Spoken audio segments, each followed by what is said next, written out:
Meyer Lansky's life reflected the entire history of organized crime in America. He came to New York from Russia with his parents when he was 9 years old. He grew up in poverty with the men who would later become the godfathers of the mob. Because he was a Jew, he could never become a member of that inner circle of the mob, the Italian Mafia. Yet he was more powerful than any of them, and he had more influence in shaping the mob's destiny than any other single individual. He was always small for his age, and he learned to survive by his wits. He was good with numbers, and after he had proven himself during Prohibition, the mob tapped him as its consultant. It was Lansky's job to develop casino gambling. The mob provided the muscle and the original money. Lansky provided the brains, and casinos sprouted in Havana, in South Florida, Las Vegas, the Bahamas. His power was challenged frequently.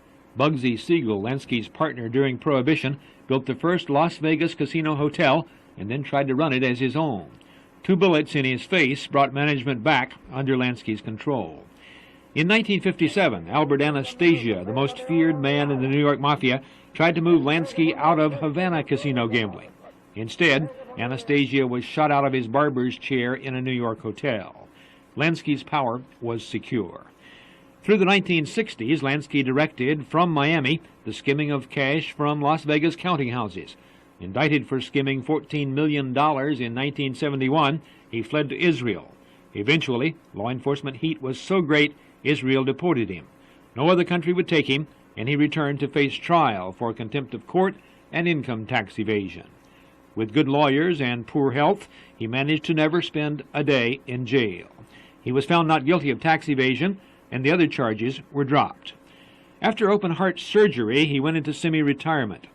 But he was still the senior member of the board, the man the mob came to for advice.